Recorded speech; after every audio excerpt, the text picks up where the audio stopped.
outflow-nya itu kan satu dari saham, dua dari surat utang negara, atau instrumen keuangan kita di pasar uang kita ya, atau instrumen yang ada di Bank Indonesia. Kalau semua outflow di situ ya pasti akan menekan rupiah, karena cerminannya itu kan rupiah ya, karena rupiah ini kan harga. Moody's Fitch Rating, S&P bilang apa? Kalau dia berpendapat bahwa Indonesia itu beresiko, sementara Malaysia country risk-nya lebih rendah, ya mereka akan ke Malaysia dibandingkan ke Indonesia. Bisa saja ke Indonesia. Tapi minta imbalan lebih tinggi. Minta imbalan lebih tinggi. Dan kalau kita lihat data di Trading Economics dalam 10 tahun terakhir, ini menuju titik terburuk dalam 10 tahun terakhir. Ini signal bahwa ya tata kelola ekonomi kita butuh outlook investasi di Indonesia itu turun dari stable ke negatif. Itu salah satu karena faktor komunikasi kebijakan, mengurus perizinan. Dan saya kira Pak Prabowo kan sudah bilang kemarin, kenapa urus izin di Malaysia bisa 2 minggu, kita kok kenapa harus 2 tahun? Nah, hal-hal seperti ini penting untuk segera diatasi sehingga uang asing kembali masuk ke kita. Nah, ini yang membuat kurs kita kembali rebound, saham kita IHSG bisa rebound lagi.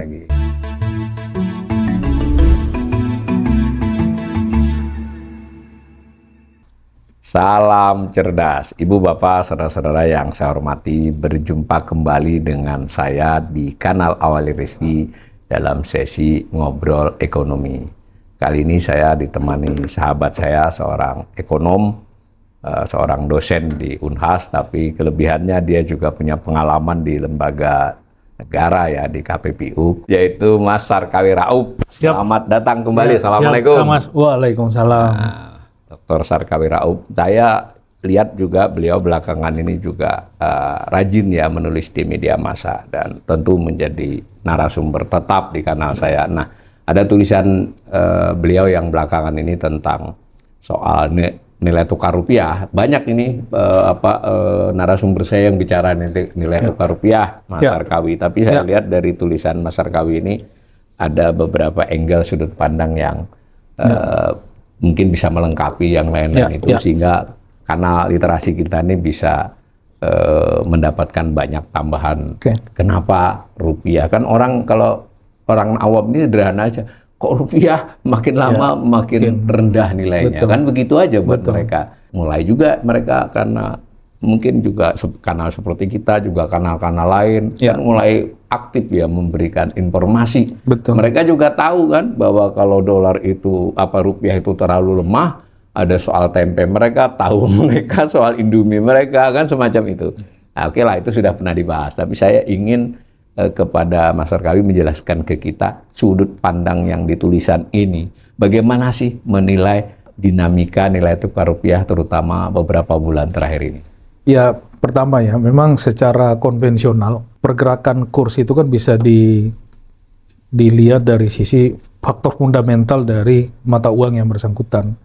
Jadi misalnya kalau kurs rupiah per US dollar, ya tentu kita akan melihat fluktuasi rupiah per dolar itu dari faktor-faktor penyebabnya ya. Nah, salah satunya misalnya selisih inflasi antara Indonesia dengan Amerika.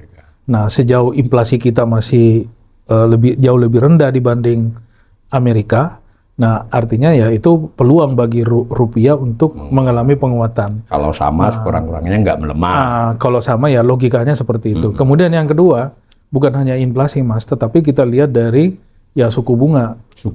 Misalnya kemarin Bank Sentral kita menaikkan suku bunga acuan ya, policy rate itu BI rate dari 4,75 menjadi 5,25%. Itu kan naik kurang lebih 50 basis 0,5% ya.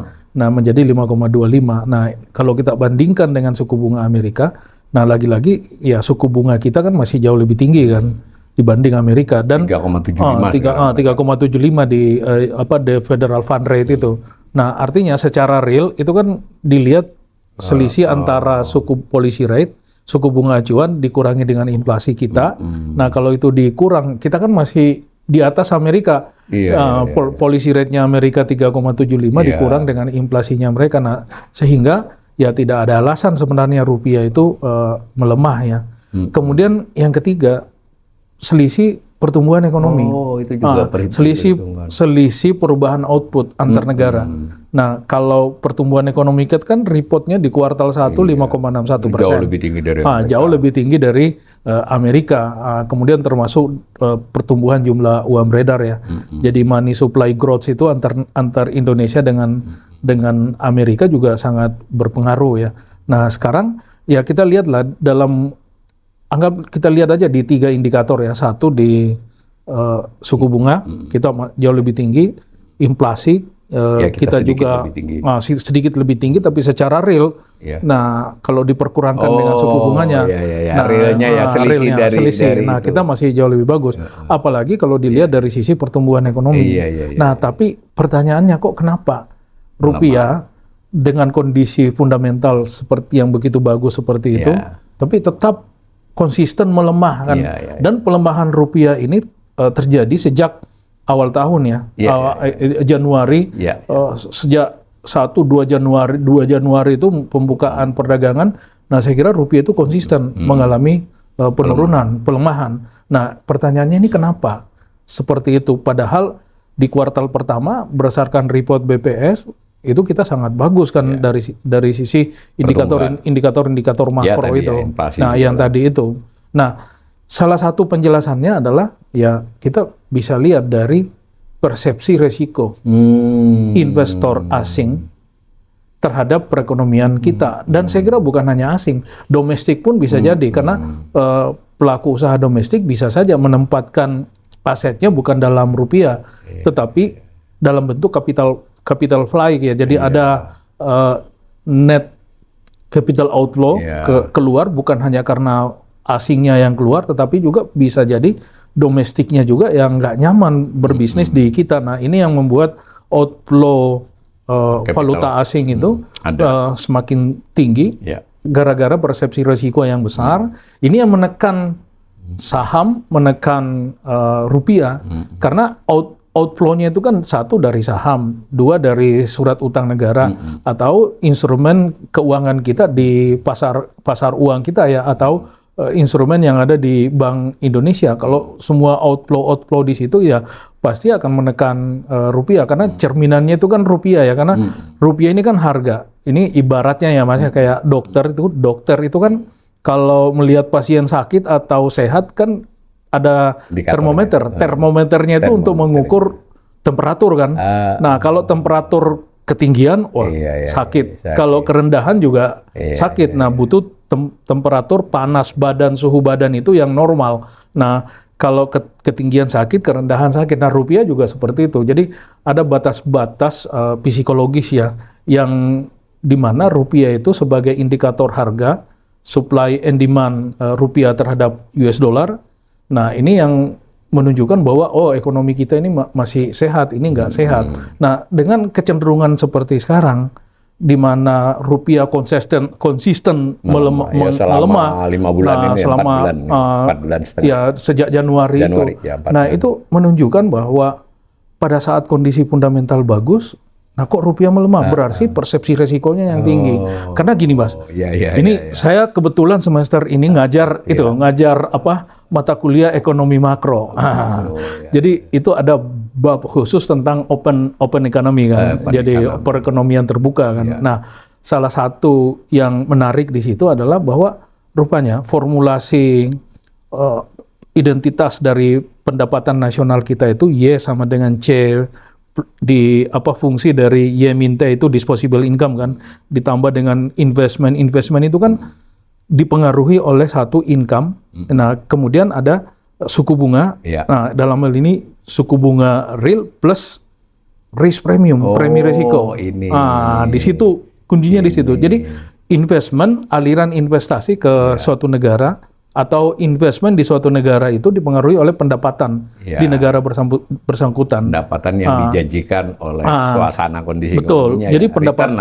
Jadi pendapatan semakin tinggi, investment juga naik kan, positif. Nah, sebaliknya dengan suku bunga dan risk premium. Jadi kalau suku bunga tinggi, biasanya orang nggak mau ngambil kredit kan. Nah, nggak mau ngambil kredit, investmentnya turun. Nah, Yang kedua ada faktor premi resiko. Jadi kalau resiko berinvestasi di suatu negara tinggi ya, nah ini juga mempengaruhi investment. Investment jadi turun ya. Nah, saya kira premi resiko yang tinggi itu akan mempengaruhi persepsi orang untuk memegang aset di suatu negara ya. Kenapa saya masuk di negara bersangkutan? Nah, misalnya kompensasinya berapa? Suku bunganya berapa? Nah, misalnya katakanlah sekarang kita 5,25% sebagai suku bunga acuan kan. Nah, terus apakah itu cukup? Nah, rupanya nggak cukup. Kenapa? Karena harus ada kompensasi tambahan yang diberikan kepada para investor global ini untuk berinvestasi di kita. Kenapa? Karena persepsi resiko perekonomian kita itu yang dianggap tinggi kan. Meningkatlah sekarang meningkat ini, seperti sekarang ini. Sehingga ya butuh kompensasi yang lebih besar. Nah, sehingga ya jangan-jangan apa yang terjadi kemarin, BI menaikkan 50 basis poin, 0,5% policy rate itu hanya berdampak sesaat terhadap kurs rupiah, tapi setelahnya itu melemah lagi. Sampai hari ini sudah kurang lebih berapa nih? Itu 17.670 ya kalau data di trading, sangat sedikit. Malah melemah. Balik lagi. Nah, kenapa? Ini ibarat ini Mas, menggerami laut. Kenapa? Karena persepsi resiko yang terlanjur tinggi. Nah, disinilah gunanya ya, bagaimana pemerintah mengelola persepsi investor terhadap perekonomian kita. Faktor fundamental kita dan berdasarkan angka sebenarnya cukup baik, itu kita sepakat. Tapi mengapa rupiah masih terus melemah? Itu kalau menurut cara melihatnya Mas Sarkawi ini ada faktor premi risiko di situ. Nah, coba kita dijelasin nih untuk menggambarkan risiko sebuah negara itu yang lazim dipakai apa aja itu. Jadi jadi secara teknis premi risiko itu kan didefinisikan sebagai kompensasi tambahan yang diminta oleh investor. Nah, ketika berinvestasi atau memegang aset suatu negara yang dianggap berisiko. Nah, itu biasa disebut dengan country risk premium ya. Jadi country risk itu penyebabnya kan banyak Mas. Salah satunya misalnya bisa faktor ekonomi dan juga bisa faktor-faktor yang di luar ekonomi kan. Nah, untuk faktor ekonomi tentu yang dilihat ya paling tidak ada dua kan. Satu di monetary policy, kemudian yang kedua di fiscal policy-nya. Nah, yang pertama di monetary policy-nya ini biasanya investor itu melihat sejauh mana konsistensi kebijakan moneter di suatu negara ya. Nah, misalnya untuk menjaga inflasi, karena kan hampir semua negara sekarang menganut rejim inflation targeting ya, di mana bank sentral itu prestasinya, key performance indikatornya itu dilihat dari sisi kemampuan dia menahan inflasi kan di tingkat yang diumumkan setiap tahun kan.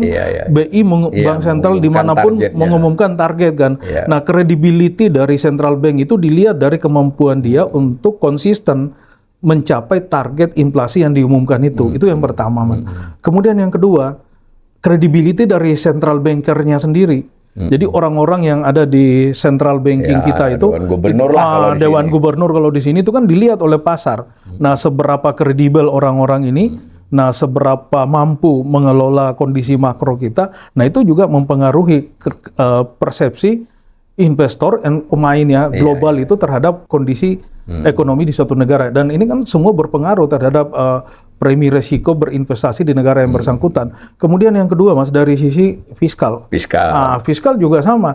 Nah, jangan-jangan ya rupiah konsisten melemah sejak Januari karena si pemain asing itu tahu bahwa rasio defisit fiskal kita terhadap GDP itu memang sudah mencapai kurang lebih 2,92 atau 2,95% ya Pak di tahun 2025. Kemudian yang kedua rasio utang yang tinggi kan, karena dengan defisit fiskal yang semakin tinggi, kemudian saat itu di Desember kan juga diumumkan bahwa target penerimaan pajak kita itu tidak sesuai dengan yang diharapkan kan.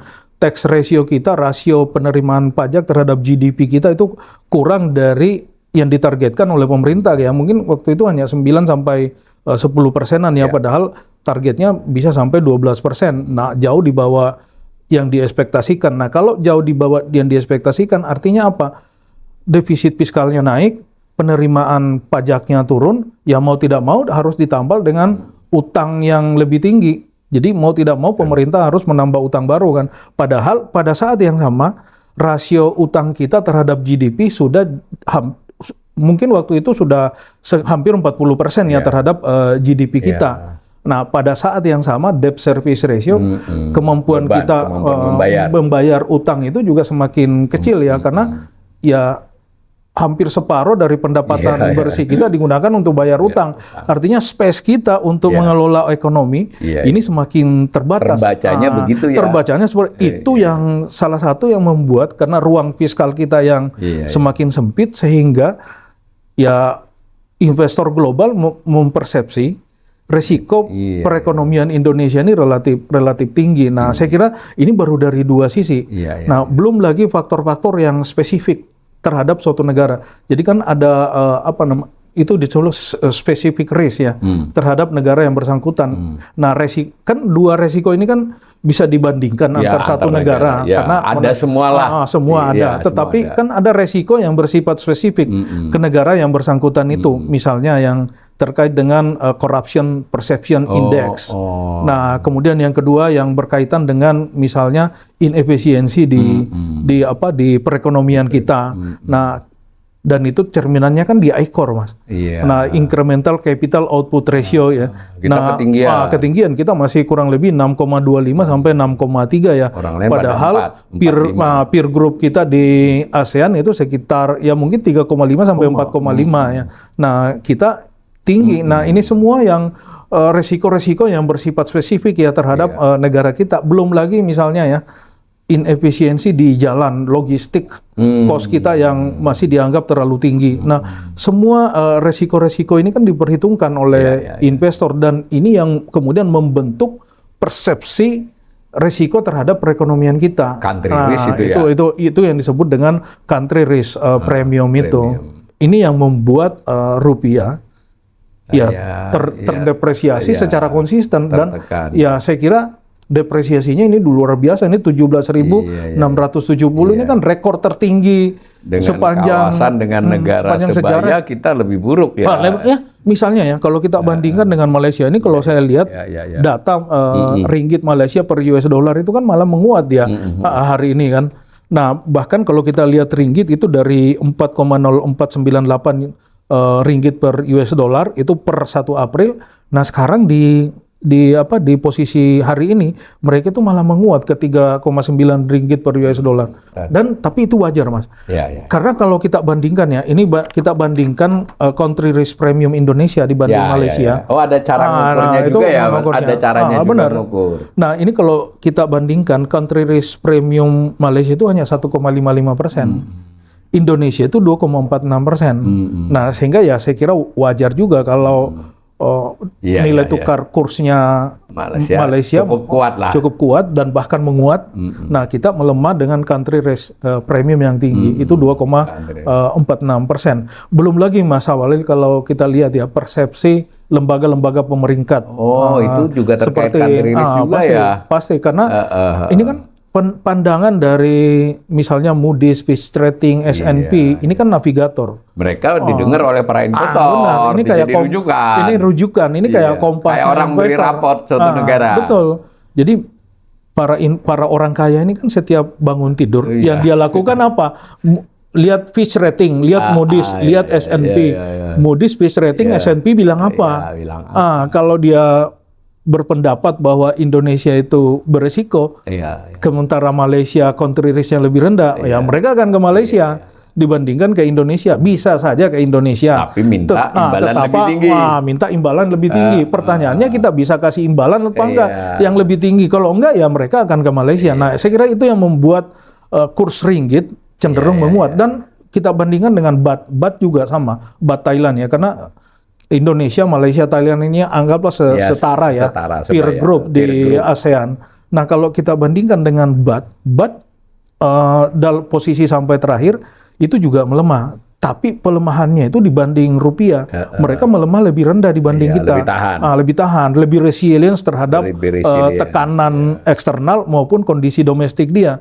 Nah, kenapa? Salah satunya ya karena itu juga country risk premium Thailand itu memang kalau lihat datanya itu hanya kurang lebih 2,1 0,07%. Kita tadi 3 berapa? Tadi kita 2,46%. Lebih tinggi. Lebih Malaysia tinggi dari, rendah lagi. Malaysia lebih rendah, itu 1,55. Berarti salah satu ukuran ini ya, indeks Nah, saya kira ini yang bisa menjelaskan kenapa pada saat kondisi fundamental kita diumumkan bagus oleh BPS, kemudian kemarin Bank Sentral kita menaikkan policy rate sebesar 50 basis point, tetapi ya kurang berpengaruh. Tidak berpengaruh. Country risk premium ada indikatornya dan kelihatan memang secara teori juga itu sangat berpengaruh terhadap nilai tukar suatu negara atau melalui mekanisme masuknya valuta asing ke negara tersebut. Nah, tapi di tulisan saya juga lihat ada istilah equity risk premium, mungkin kita perlu penjelasan juga. Faktor tambahan lagi tapi ini lebih banyak berkaitan dengan pasar saham ya. Oh, pasar saham. Equity, berarti ini menjelaskan juga sebagian fenomena IHSG ya. Benar, IHSG. Kenapa IHSG kita ini malah konsisten turun ya? Yang tadinya diharapkan dari fly to the moon. Fly to the moon. Nah, sekarang malah mendarat ke bumi lagi. Goes to the bottom ya. Goes to the bottom. Oke, gimana tuh? Nah, artinya equity risk premium itu kan gini, jadi seseorang investor yang punya dana investasi misalnya di pasar saham, dia kan ada expected return yang ada return yang diharapkan oleh dia ya. Nah, return yang diharapkan itu dikurangi dengan return dari berinvestasi pada aset yang free risk, yang bebas risiko, misalnya kalau di Amerika kan treasury bill yang 10 tahun. Nah, mungkin kita juga di sini kan surat berharga negara yang jangka waktu 10 tahun itu kan dianggap sebagai benchmark rate ya. Jadi karena dianggap bebas risikonya paling rendah lah, atau ya katakanlah free risk ya, itu hampir tidak ada risiko. Nah, selisih itu yang disebut dengan equity risk premium. Nah, tapi ya kurang lebih sama. Itu kompensasi tambahan yang diharapkan oleh si investor ketika berinvestasi di surat berharga atau berinvestasi di saham ya. Di saham. Karena equity ekuitas ya. Ya benar, di equity market suatu negara ya. Nah, itu yang disebut dengan equity risk premium. Nah, kalau melihat misalnya ya ribut-ribut kemarin MSCI, bahkan beberapa saham dengan kapitalisasi yang lumayan besar itu dikeluarkan dari daftar MSCI, itu kan menunjukkan bahwa ada sesuatu di equity market kita ya, ada sesuatu di stock exchange market kita. Nah, karena dianggap ada masalah ya disebut resikonya tinggi. Nah, itu yang membuat si investor dia hitung-hitung nih, saya beli saham di Indonesia. Nah, returnnya sekian dalam tempo sekian lama. Nah, terus dibandingkan dengan negara lain kan. Nah, kalau saya di negara lain, returnnya selisih misalnya 2 ya. Nah, 2% katakanlah seperti itu. Nah, kalau selisihnya seperti itu kan dia lihat lagi, meskipun dari sisi return Indonesia itu lebih tinggi 2 misalnya yang diharapkan dari income. Nah, di negara lain lebih rendah. Tapi kan equity risk premiumnya Indonesia lebih tinggi. Dia bisa sampai 5 misalnya kan. Kan dia hitungannya dia masih minus kan 3 kan. Di negara lain dia memang kurang 2, tetapi kan equity risk-nya hanya 1. Nah, itu kan dia akan lebih memilih berinvestasi di negara lain meskipun tingkat pengembalian investmentnya sedikit lebih rendah dibanding Indonesia, tapi dia nggak memilih Indonesia karena kita dianggap lebih berisiko dibanding negara lain itu yang membuat outflow dari kita, kemudian penempatan investasi di negara yang dianggap memiliki peringkat resiko yang lebih rendah. Dan saya kira ini juga tercermin, Mas. Misalnya ya kita bandingkan indeks harga saham kita dengan misalnya Malaysia lah ya. Ini kalau lihat equity risk premium Indonesia itu, kalau kita lihat data ya Mas, equity risk premium Indonesia itu kan ini memang tertinggi di antara Malaysia, Thailand ya. Nah, kalau kita lihat equity risk premium kita itu kurang lebih 6,69%. Nah, kita bandingkan dengan Malaysia misalnya itu hanya 5,78%. Kemudian Thailand sedikit lebih tinggi dari Malaysia itu 6,30%. Lebih rendah dari kita ya. Tetap lebih rendah dari kita. Nah, kemudian kalau kita bandingkan dengan pergerakan harga saham mereka, nah kita memang terakhir ini kan turun terus kan. Bahkan sekarang kurang lebih 6.113. IHSG kita kan. Nah, padahal di awal Januari masih kurang lebih 9 ribuan kan. 9.100 sekian. Februari 9.140. Nah, 9.140. Nah, sekarang tinggal 6.100. Dan kalau lihat Mas, data 1 tahun terakhir itu sudah jauh lebih buruk dibanding negara-negara. Bukan, ini dalam 1 tahun terakhir. Ini salah satu yang terburuk ya. Dan kalau kita lihat data di Trading Economics dalam 10 tahun terakhir, ini menuju titik terburuk dalam 10 tahun terakhir. Nah, saya kira ini kan itu menggambarkan juga equity risk premium tadi. Ini signal bahwa ya tata kelola ekonomi kita butuh perbaikan yang besar ya, sehingga persepsi risiko investor terhadap ya satu pasar saham kita itu bisa lebih kecil atau bisa lebih rendah ya. Betul saja, kalau saham itu tetap ada faktor fundamental si saham. Pasti. Fundamental ekonomi, fundamental masing-masing perusahaan atau sektor tersebut. Tetapi sama tadi dengan negara kan. Jadi ada equity risk-nya. Ada. Jadi juga. Jadi kondisi fundamental saham itu kan itu terrefleksi pada return-nya ya. Nah, tapi kan return bagi investor, dia tidak hanya melihat berapa persen return, tetapi yang dia lihat adalah dia mau kompensasi tambahan dari return itu kalau persepsi risikonya kita sangat tinggi. Nah, kita sudah 6,69%, Malaysia hanya 5,78%. Nah, artinya kalau si investor mau berinvestasi di pasar saham kita ya, dia membutuhkan kompensasi yang lebih tinggi dibanding kalau dia berinvestasi di pasar saham Malaysia ya, atau di instrumen keuangan Indonesia dibanding di instrumen keuangan Malaysia. Jadi memang mau tidak mau kita harus mengakui ya secara jujur, introspeksi lah gampangannya kan. Bagaimana faktor-faktor ini bekerja untuk memberikan gambaran keadaan pasar saham kita, pasar surat utang kita juga, nilai tukar rupiah kan terhubung semua ya. Tadi dengar dari penjelasan Mas Arkawi tadi, faktor country risk itu sangat berpengaruh pada nilai tukar rupiah. Nah, untuk ekuitas pasar saham ditambah lagi faktor equity risk premium. Tadi diingatkan juga oleh Mas Arkawi mengutip beberapa lembaga rating dan juga pandangan kan bahwa memang mungkin salah satu sumber risikonya adalah pengelolaan fiskal yang dianggap mungkin agak relatif kurang baik kan dibandingkan dengan kebijakan moneter. Ini semua terhubung kan. Nah, saling mempengaruhi. Artinya kita tidak mau ini kan netizen kita ini kadang wah itu suaranya MSCI, suaranya asing. Masalahnya kita memang investor kita yang asing banyak, kan begitu. Dia mungkin masih banyak domestik, tapi asing ini sangat mempengaruhi. Jangan-jangan Mas, asing berbendera lokal pun banyak. Jadi artinya pelaku domestik ini juga pasti lihat itu kan. Jadi ya boleh saja kita harus juga bercermin dari itu ya. Nah, berarti kan penjelasan tentang kondisi pasar saham ini tidak hanya semata-mata karena soal MSCI menilai mengeluarkan itu satu faktor tadi disebutkan kan. Tapi kenapa MSCI menilainya itu yang harus kita cermati kan. Kalau bahasa teoritisnya sudah jelasin tadi kan, ada equity risk premium kan semacam itu dan itu bisa juga di ujungnya ada soal kebijakan fiskal, soal kebijakan moneter. Tadi juga ditambahi hal-hal yang mungkin dan termasuk ini Mas, kalau kita lihat ya pergerakan harga saham dan kurs rupiah per US dollar dalam 2 hari terakhir. Misalnya Pak Prabowo kan kemarin pidato di DPR kan. Salah satu pidatonya beliau itu adalah terkait dengan peraturan peraturan pemerintah atau peraturan presiden ya yang menata usahakan ekspor hasil sumber daya alam itu di tangan satu institusi ya. Nah, meskipun tidak semuanya, tapi kan beberapa komoditi yang memang sangat strategis itu dikelola oleh satu institusi. Nah, pengumuman ini kan memberikan ketidakpastian ke pasar lagi. Karena tidak seketika ada kejelasan aturan.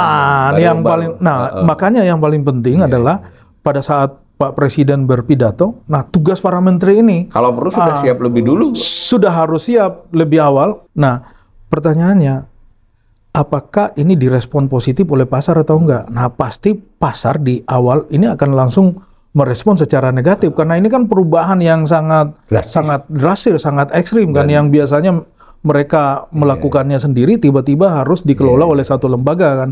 Nah, supaya saham-saham di sektor itu bisa terganggu. Dan ya memang seperti itu. Impact-nya adalah saham-saham berbasis sumber daya alam itu kan langsung terkoreksi. Kenapa? Karena ya itu tadi pengumuman ini mendadak menambah ketidakpastian di pasar. Oleh sebab itu ya supaya uncertainty-nya persepsi resikonya menurun. Nah, tugasnya para menteri ini, misalnya Pak Rosan atau menteri terkait ini sudah harus langsung mengumumkan secara teknis operasional seperti apa, supaya ada kepastian, supaya ada kepastian bagi investor.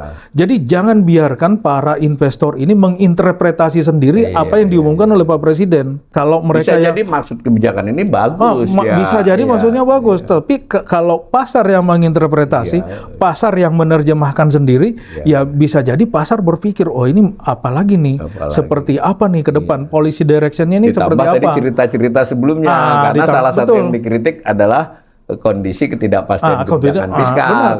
Benar, ditambah lagi dengan kebijakan. Nah, oleh sebab itu, kalau ini diumumkan secepat mungkin, dan saya kira ya ini kan sudah ada diskusi di kabinet, sudah ada diskusi dengan harusnya bersamaan presiden. Kalau perlu kan. Kalau perlu. Ini presiden ngomong sudah langsung. Betul, disiapkan lah sudah. Keluar dari gedung DPR. Menterinya langsung bikin press conference menjelaskan apa yang dimaksud oleh Pak Presiden tadi. Ini bagian dari equity risk premium. Ini bagian dari mengelola resiko. Karena kalau kita lihat Mas, Fitch rating ya, salah satu yang membuat outlook investasi di Indonesia itu turun dari stable ke negatif outlooknya, itu salah satu karena faktor komunikasi kebijakan. Nah, disinilah komunikasi kebijakan. Disinilah pentingnya, misalnya kan kalau di BI ada tuh bagaimana diseminasi informasi setiap langkah-langkah yang diambil oleh central bank kita kan. Nah, saya kira di sisi pemerintah juga harus sama, bahwa ada protokol yang memang jelas.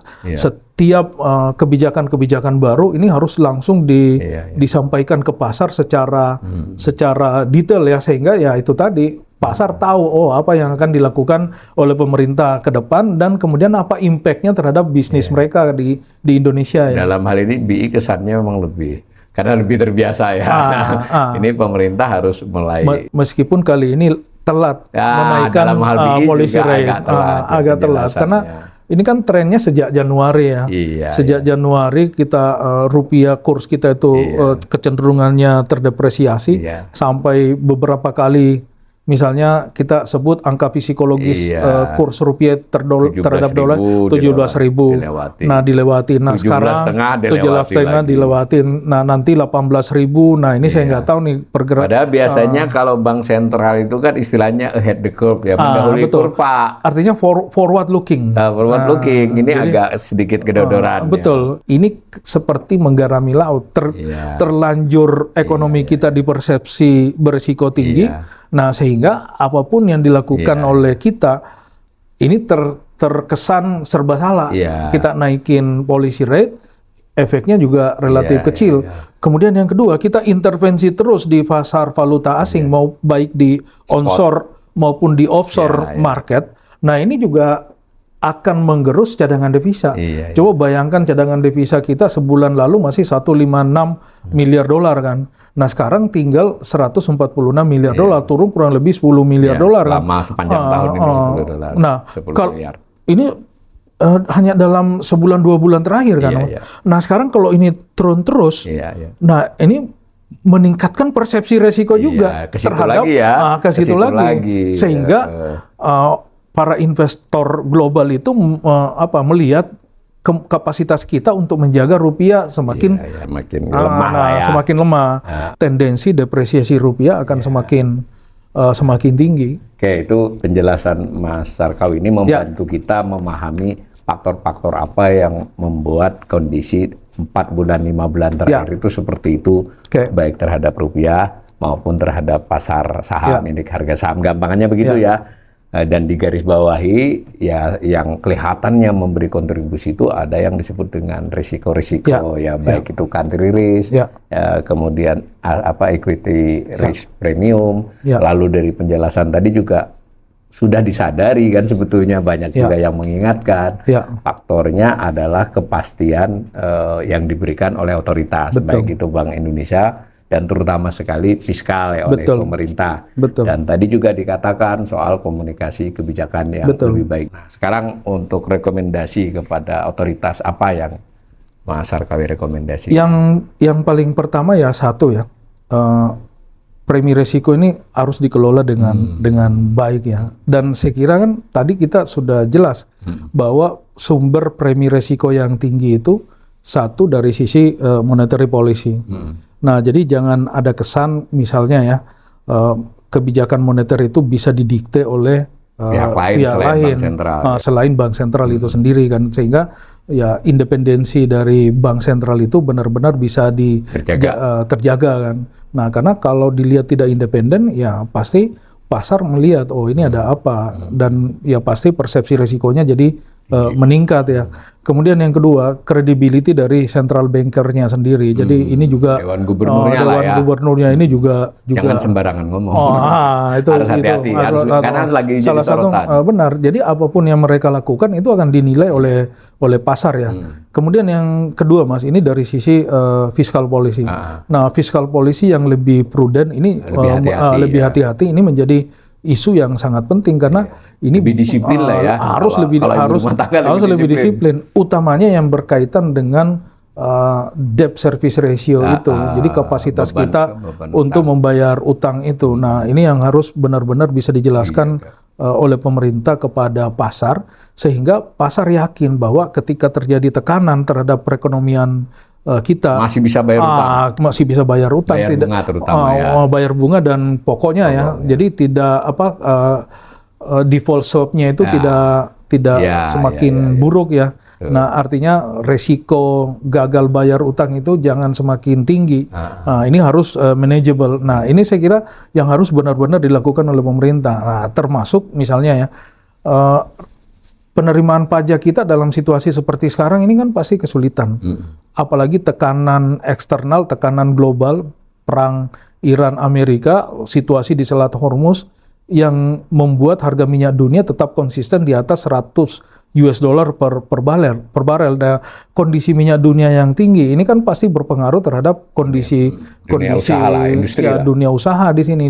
Logistik cost jadi mahal dan inflasi juga bisa terpengaruh di sini karena ya logistik cost mahal, kemudian harga BBM tinggi, pasti biaya produksi artinya banyak komponen yang terpengaruh termasuk imported inflation ya. Jadi perubahan kurs yang terdepresiasi sangat ekstrim seperti ini, dan ya kita tahu banyak komoditi utama yang dikonsumsi harian oleh masyarakat itu masih diimpor kan. Nah, impor komoditi harian yang tinggi itu kan pasti dampaknya terhadap consumer price index kita ya, atau indeks harga konsumen.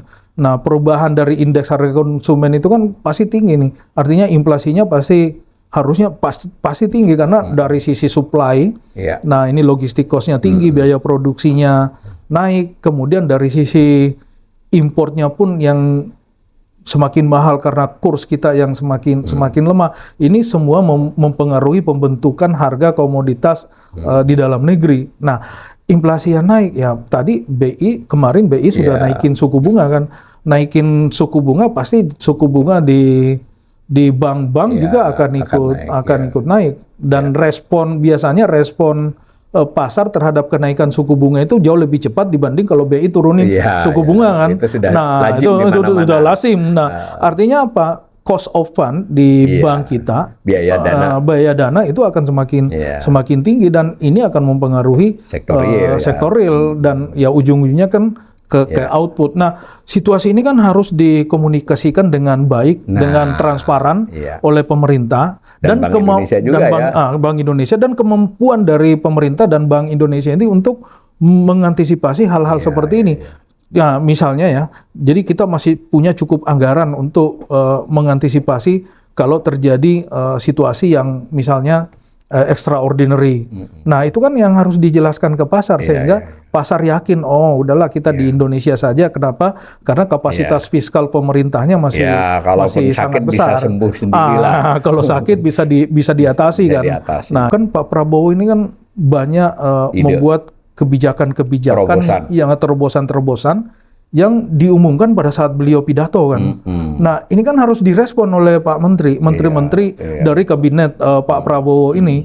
Nah, respon cepat dari masing-masing kementerian itu yang akan memberikan kepastian ke pasar sehingga pasar tidak membuat persepsi sendiri, membuat interpretasi sendiri terhadap apa yang diumumkan oleh Pak Presiden. Semakin cepat menterinya mengumumkan, semakin cepat memberikan kepastian ke pasar sehingga persepsi resiko terhadap perekonomian kita menjadi lebih rendah. Nah, saya kira hal-hal seperti ini yang harus disampaikan ke publik, termasuk Mas, resiko yang bersifat spesifik ke kita ya. Harus diperbaiki dan artinya resiko yang ada di kita tapi tidak ada di negara lain. Nah, ini hal-hal ciri khas Indonesia ini yang harus dikelola dengan benar. Misalnya tadi inefisiensi di birokrasi, kemudian yang kedua corruption perception index yang masih tinggi, kemudian gangguan-gangguan birokrasi pada saat mengurus perizinan. Dan saya kira Pak Prabowo kan sudah bilang kemarin, kenapa urus izin di Malaysia bisa 2 minggu, kita kok kenapa harus 2 tahun? Nah, semua ini kan perlu diatasi. Karena ini resiko buat investor. Coba bayangkan dia udah putuskan berinvestasi di Indonesia, dia udah siapkan dana untuk investment di sini, ngurus izin, dia butuh waktu tunggu sampai 2 tahun untuk beroperasi. Ini kan resiko bisnis. Nah, saya kira hal-hal seperti ini penting untuk segera diatasi sehingga uang asing kembali masuk ke kita. Nah, ini yang membuat kurs kita kembali rebound, saham kita IHSG bisa rebound lagi. Nah, begitu ya, pemirsa, kita udah dapat penjelasan banyak hal menarik dari Mas Sarkawi. Terima kasih, Mas Sarkawi. Nanti kita jumpa lagi di sesi berikutnya.